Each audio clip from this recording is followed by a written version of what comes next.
பாருங்க, இப்படி ஒரு மாமா இருந்தா குடும்பம் என்ன ஆகும்னு நினைச்சு பாருங்க. துரியோதனன் கேட்டான், சரி மாமா சொல்லி கொடு.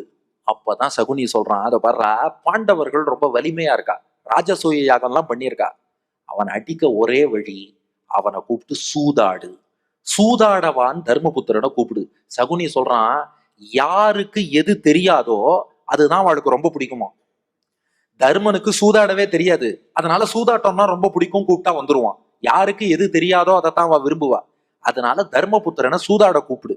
சூதாட்டம்ங்கிற பேர்ல சூதாடி சூதாடி அவன்கிட்ட என்னென்ன சொத்தெல்லாம் நீ பெற விரும்புகிறாயோ மொத்தமாக பெறலாம்னு சொல்றான். அதன்படிதான் துரியோதனன் தர்மபுத்திரனை சூதாட கூப்பிடுறான். தர்மனும் ஒத்துனுட்டான்.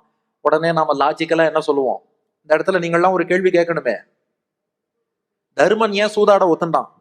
இது பொதுவா உபன்யாசம் பண்ணி இறங்கினதும் திடீர்னு ஒருத்தர் ஓடி வருவார், சுவாமி சுவாமி ஒரே ஒரு நிமிஷம் நில்லுங்க, சொல்லுங்க சார், இந்த தர்மபுத்திரன் ஏன் சார் சூதாட ஒத்துண்டார்? நம்ம பேசி முடிச்சு கீழே இறங்கினதுக்கு அப்புறம் இந்த கேள்வி கேட்பா. நான் அவ்வளவு நேரத்துக்கு லேட் பண்ணல, இப்பவே பதில் சொல்லிடுறேன். தருமன் ஏன் சூதாட ஒத்துண்டான்னா இதுக்கான விஷயம் பெரியோர்கள் ஒண்ணு காட்டியிருக்கா. இந்த ராஜசூய யாகம் தர்மபுத்திரர் பண்ணி பூர்த்தி பண்ணார். அது பண்ணி பூர்த்தி பண்ணதுல இருந்தே நிறைய அபசகுணங்களா தெரிஞ்சுன்றதுதான், துர்நிமித்தங்களா தெரிஞ்சுதான். அதனால தர்மபுத்திரர் வேதவியாசர்கிட்ட போய் கேட்டார், ஏதோ அபசகுண சின்னங்களா தெரியறதே, ஏதாவது ஆபத்து வரப்போறதான்னார்.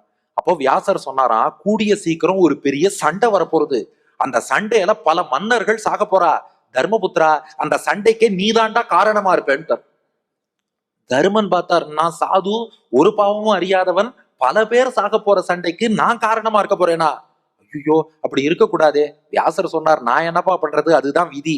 ஒரு பெரிய சண்டை, நீ தான் காரணமா இருப்ப, உன்னால சண்டை வந்து பல பேர் சாவா. தர்மபுத்திரர் யோசிச்சார், அந்த சண்டையை எப்படியாவது தடுத்து நிறுத்தணும். சண்டையை தடுக்க என்ன வழின்னு யோசிச்சாராம்.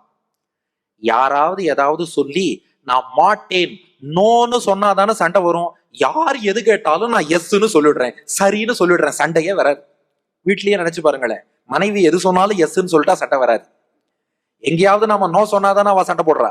ஆபீஸ்லயும் அப்படிதான், மேனேஜர் எது சொன்னாலும் yes sir yes sir yes சார்னு சொன்னா திட்டவே மாட்டார், எங்கேயாவது நோ சார்னு சொன்னாதான் திட்டுவார். தர்மபுத்திரர் பார்த்தார், சண்டையே வரக்கூடாதுன்னா யார் எது சொன்னாலும் சரின்னு சொல்லிடுவேன்ட்டார்.